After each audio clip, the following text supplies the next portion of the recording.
ప్రస్తుతం దేశంలో పండగల సీజన్ నడుస్తుంది. ఇప్పుడు ప్రతి ఇంట్లో పూజలు, ఇతర మతపరమైన ఆచారాలు నిర్వహిస్తున్నారు. పూజ అంటే నిప్పు ఉండాల్సిందే.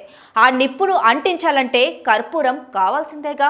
వాస్తవానికి కర్పూరం అనేది అగ్గిపుల్ల వెలిగించిన వెంటనే మండుతుంది. అలాగే మందమైన సువాసనను వెదజల్లుతుంది. మీలో ఎంతమందికి తెలుసు కర్పూరం ఎలా తయారవుతుందో?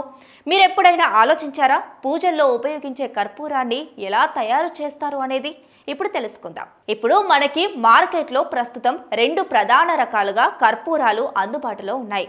మొదటిది సహజ కర్పూరం, రెండవది కర్మాగారాల్లో ఉత్పత్తి చేస్తున్న కృత్రిమ కర్పూరం. సహజ కర్పూరం అనేది కర్పూరం చెట్టు అనబడే చెట్టు నుంచి లభిస్తుంది. దీనిని శాస్త్రీయంగా సిన్నామోహం కంఫోరా అని పిలుస్తారు. ఈ కర్పూరం చెట్టు సుమారు 50 నుంచి 60 అడుగుల పొడవు వరకు పెరుగుతుంది. దీని ఆకులు గుండ్రంగా 4 అంగుళాల వెడల్పుతో ఉంటాయి. వాస్తవానికి ఈ చెట్టు బెరడు నుంచి కర్పూరం తయారు చేయబడుతుంది.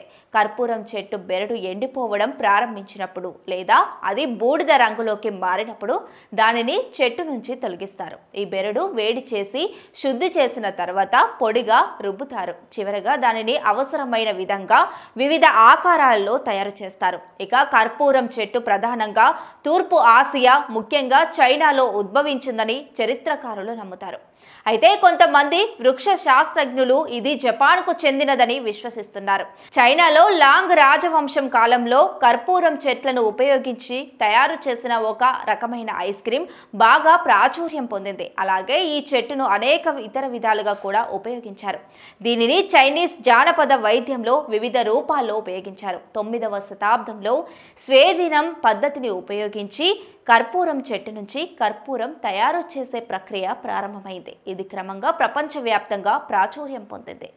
ఇక ఇదే సమయంలో భారతదేశం కూడా కర్పూరం ఉత్పత్తిపై పనిచేస్తుంది. 1932లో ప్రచురించిన ఒక పరిశోధన పత్రంలో కలకత్తాలోని స్కూల్ ఆఫ్ ట్రాపికల్ మెడిసిన్ను చెందిన ఆర్.ఎన్. చోప్రా, బి. ముఖర్జీ 1982 నుండి 83లో లక్నోలోని హార్టికల్చర్ గార్డెన్లో కర్పూరం ఉత్పత్తి చేసే చెట్లను పెంచడంలో విజయం సాధించారని వెల్లడించారు.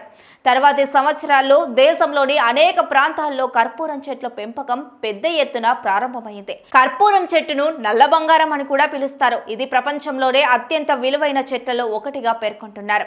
ఈ చెట్టును కేవలం మతపరమైన ఆచారాలలో ఉపయోగించే కర్పూరం కోసం మాత్రమే కాకుండా ముఖ్యమైన నూనె, వివిధ మందులు, పరిమళ ద్రవ్యాలు, సబ్బులు వంటి అనేక ఇతర ఉపయోగకరమైన ఉత్పత్తులను తయారు చేయడానికి కూడా ఉపయోగిస్తారు. కేమోటైప్స్ అని పిలువబడే 6 నిర్దిష్ట రసాయనాలను కర్పూర చెట్టులో ఉన్నాయని పరిశోధకులు చెబుతున్నారు. ఈ కేమోటైప్స్ ఏమిటంటే కర్పూరం, లీనాలుల్, 1,8-సిడోల్, నెరోలిడోల్, సఫ్రోల్, జెర్నియోల్ గా పేర్కొన్నారు. కర్పూరం అధిక మొత్తంలో కార్బన్, హైడ్రోజన్ కలిగి ఉంటుంది. ఇక ఈ గుణాలు కలిగి ఉండడంతో ఇది చాలా కొద్ది వేడి పొందిన వెంటనే మండడం ప్రారంభిస్తుంది.